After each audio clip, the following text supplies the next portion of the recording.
And it's actually crazy to think about it. This little brain area down there, it dictates how we perceive the world. It dictates our reality.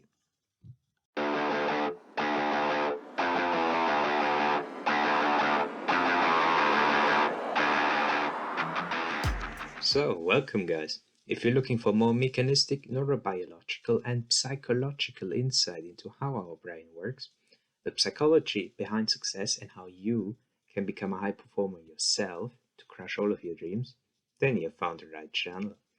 So, in this video, which is part 2 of the Belief series, I will discuss the following points, and that is how our subconscious beliefs are linked to our perception and our behavior.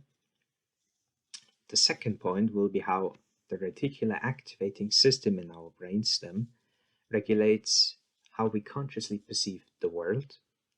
And of note, it does so by filtering the incoming sensory information that is transmitted into our brain. And lastly, that is how our subconscious beliefs are formed in our brain, and of course, how they control how we behave. And in this case, how they control our long-term success. So, if you watch the entire video, you will understand how empowering and limiting beliefs are in fact formed in our brain. And of course, if you want to know why our subconscious beliefs are the key to long-term success and high performance, don't forget to check out part 1 of the video series, which I will link in the comments below. Now, just briefly about me, I'm a young high performance and life coach, as well as a neuroscientist at Lancaster University, who develops a drug to treat Alzheimer's disease, and I've also worked in several pharma companies as project manager, such as GSK or Boehringer Ingelheim, but that's enough about me. Let's get straight into the video. Now, for the first point, that would be how are our subconscious beliefs linked to our perception and our behavior.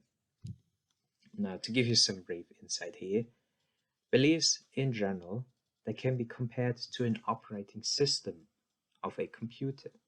So basically, like Windows manages your PC, your subconscious beliefs manage your brain.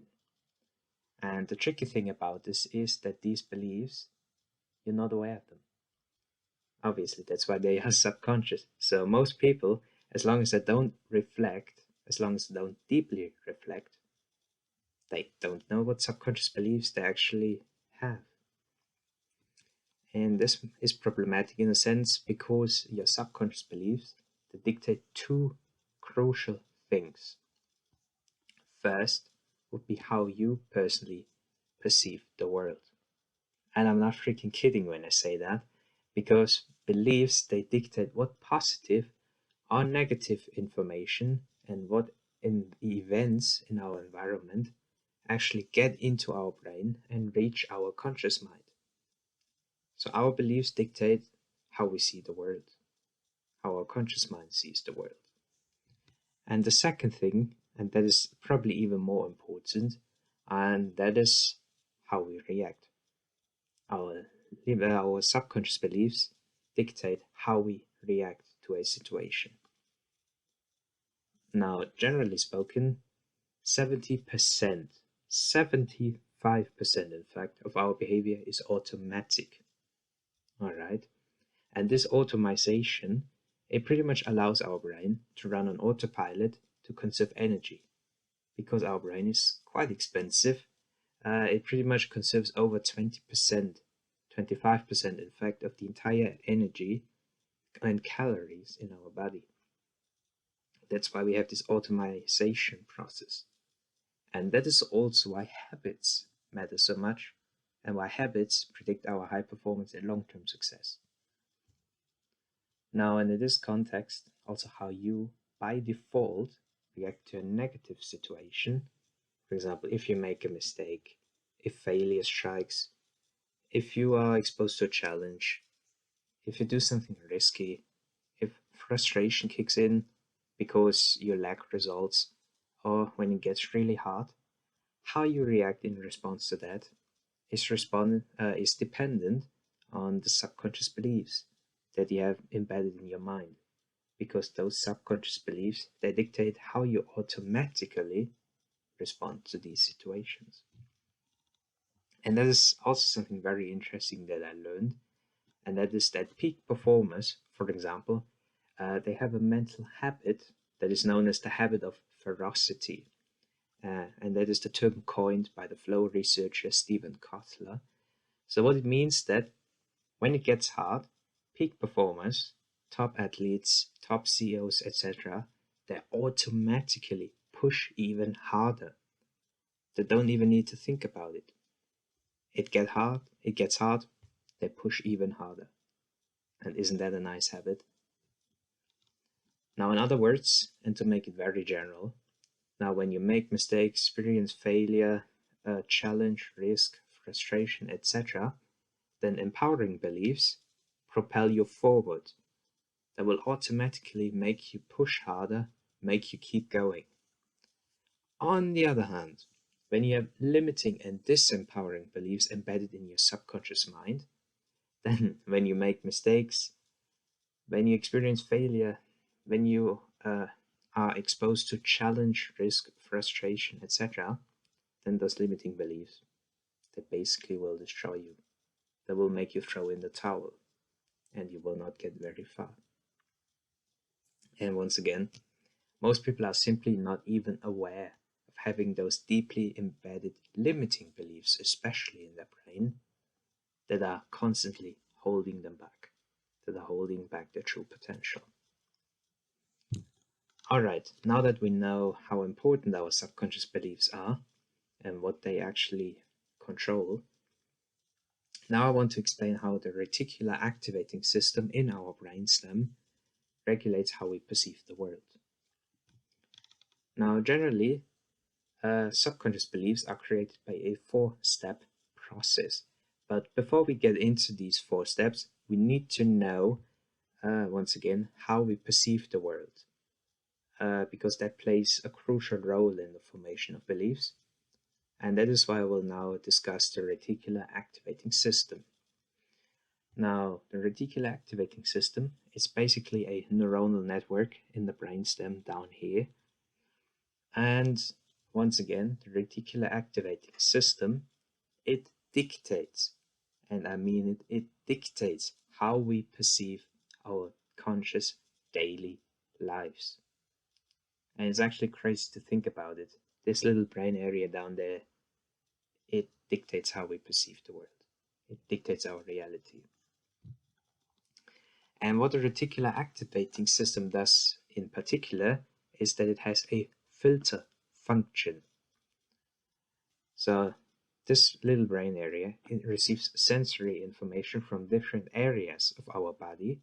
That includes what we see, what we hear, what we taste, and even what we touch, but in fact not what we smell. And it pretty much receives all of the incoming sensory information, which is 11 million bits per second. Let me repeat that. We receive 11 million pieces of information per second. And the reticular activating system, out of those 11 million pieces, it filters out relevant details. And why does it do that? That's quite simple. Because our conscious mind, it would be overloaded by all of the information that floods our brain. Simply put, just imagine, you get 11 million, or you are aware of 11 million pieces of information per second. If that were the case, then your brain would probably explode. And to be fair, and what actually is the case, is that our conscious mind, it can only process 136 bits of information max. 136 of the 11 million. That's basically nothing. And you have to consider that those 136 pieces of information, that's the absolute max. And that's the max we can process in the flow state, in fact. And again, the flow state is the most productive, creative, and fulfilled state in existence. So the state in which we have the highest, it's our highest state of consciousness. And even in this state, we can only process those 136 bits. So basically what it means is that the reticular activating system, it prevents that our conscious mind and our brain explode, and it allows us to focus. Now, that aside, there is some information that's always getting past, or that always goes through your reticular activating system, and that is crucial information such as the sound of your name. That means if someone calls your name, you are always aware of it. Then, of course, anything that harms your safety and your survival. That could be the car that's just about to hit you. You will probably notice that. Then, of course, anything that is related to reproduction. So there could be the beautiful lady that's walking by, which we may, of course, always notice. And, of course, anything that is related to people that you care about. So if it's related to your family, to your friends, your loved ones, etc., then you're always made aware of it. And guess what? There's a fifth thing. And this fifth thing that is always getting through into your brain, that is dictated by your subconscious beliefs. But more about that later. Alright, so now we understand how the reticular activating system filters the information that comes into our brain, and how our conscious mind is controlled by that, and how we perceive the world. What is also happening is that the reticular activating system, it projects, so it signals to other brain areas. And it actually signals to two brain areas precisely. One of them is the hypothalamus, and that is to navigate our behavior and how we react in response to the incoming sensory information. And second, that is the thalamus.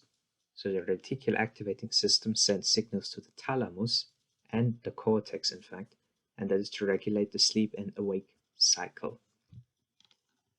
And that is also very important because there are studies out there that indicate that the reticular activating system is overactivated during anxiety disorders, for example, post-traumatic stress disorder. And what we have in post-traumatic stress disorder is that we see exaggerated shock responses, we have hyperactive reflexes, and by overactivating the thalamus and cortex, we have disrupted sleep, and we have even frequent nightmares. So as you can see, this little tiny brain area in our brainstem, it matters a lot. It once again controls how we perceive the world, and it even controls our behavior. And now to the meat of the video, what you are probably waiting for, and that is how are the subconscious beliefs actually formed in our brain? How do we form limiting beliefs? How do we form empowering beliefs? Stick with it and you'll know. Now, there are 4 steps in total, and let's begin with the first one. And the first one is that we receive thoughts and emotions. Now, in terms of thoughts, there are 2 types of thoughts and information that we can receive. The first one would be incoming information and thoughts. They could be from television, from social media, from news, or of course information from people around us, so what people are saying and doing basically. And we have outgoing thoughts, and these are our own thoughts.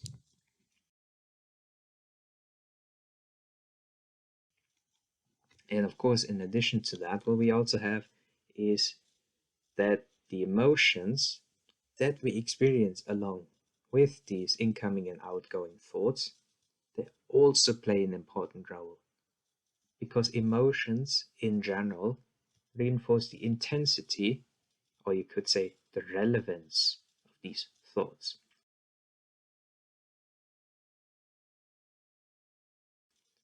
To give you a more practical example, now if you are about to be hit by a car once again, hopefully not, then you will probably experience some shock and some fear.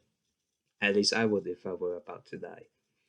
And biologically seen, what happens is then that the shock and the fear then lead to the release of stress hormones. For example, adrenaline. It's also known as norepinephrine. And all of these stress hormones, they actually have effects on your memory. I will not go into detail here, so I might do that in another video. So if you want more insight into how stress hormones regulate our brain, what they do to our memory and behavior, just pause the video real quick and comment stress and memory in the comment section, and I'll make a video for you guys. But that aside, let's move on to the second step of belief formation, and that is that under certain conditions, a trace belief is formed.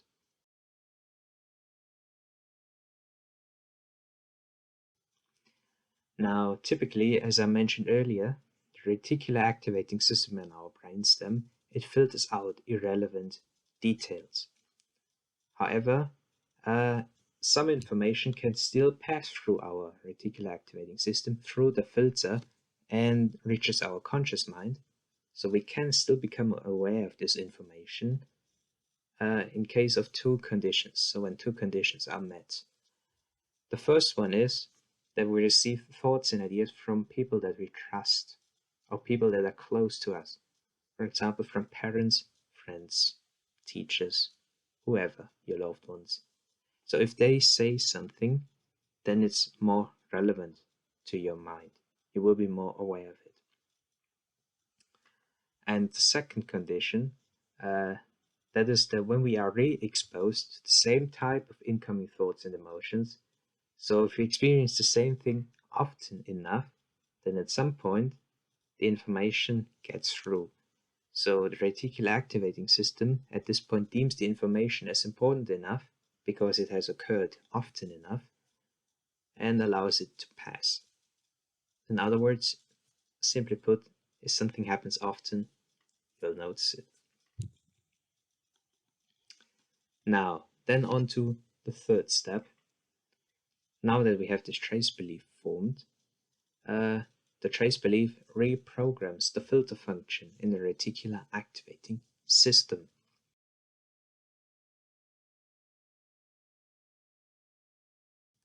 So at this point, the brain is basically asking, is this true? My best friend said there that I'm an egoistic idiot, and he said that 3 times in the last few days. Is that true?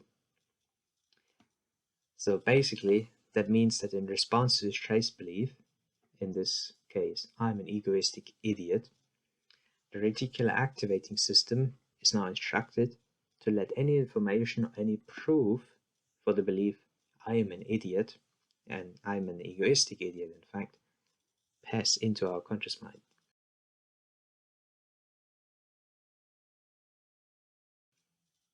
In other words, we will become aware of anything that could potentially make us appear like an egoistic idiot.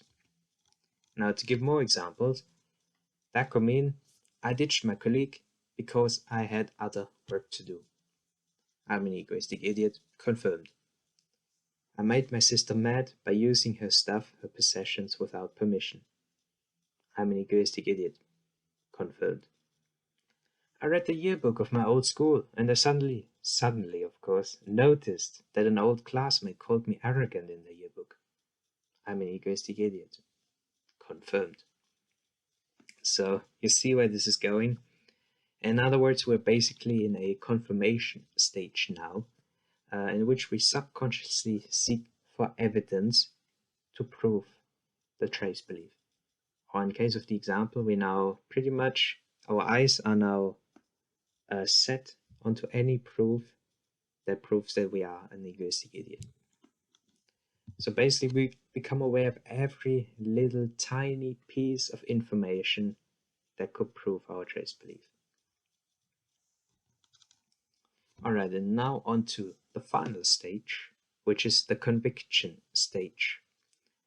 Now, if we find sufficient proof for our trace belief, then this trace belief is embedded into our subconscious mind, and becomes a lasting belief.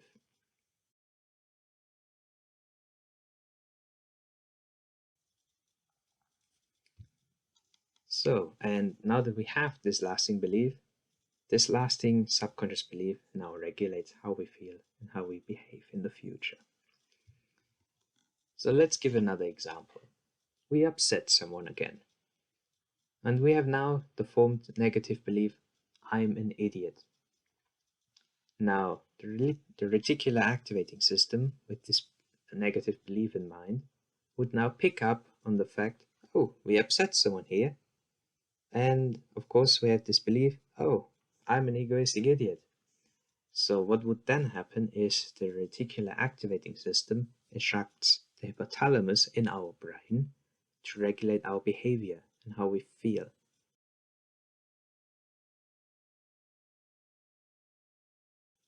So in this case, this could mean that after upsetting this person, we start to feel guilty, we might feel depressed, or we might start to withdraw and lock ourselves in our room.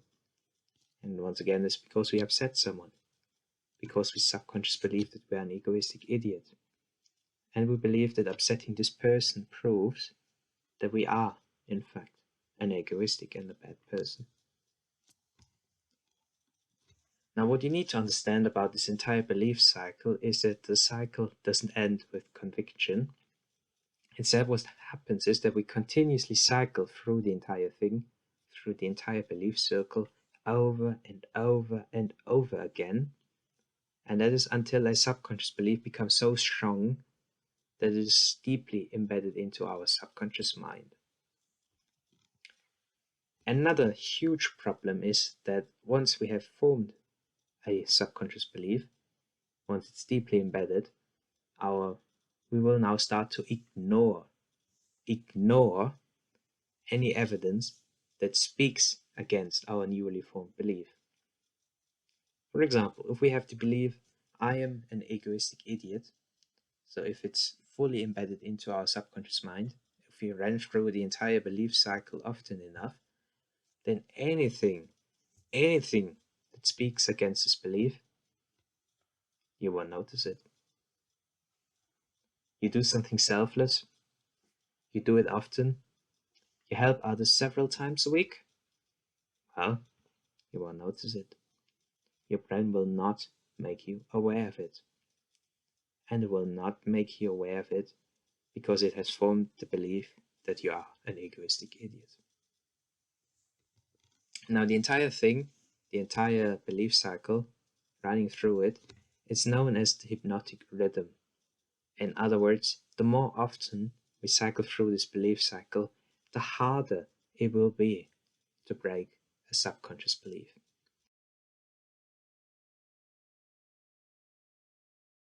So at this point, we have basically formed a thought habit. We upset someone, and our brain tells us, you're an egoistic idiot. We fail, our brain tells us, you're not good enough. It gets hard, and our brain tells us, quit, you're not strong enough. However, it could also be that instead of all of those limiting beliefs, that they have an empowering belief. So when it gets hard, our brain could also tell us, keep pushing, speed up, break your limits. And that's basically the habit of ferocity, or the automatic fight response that many peak performers have.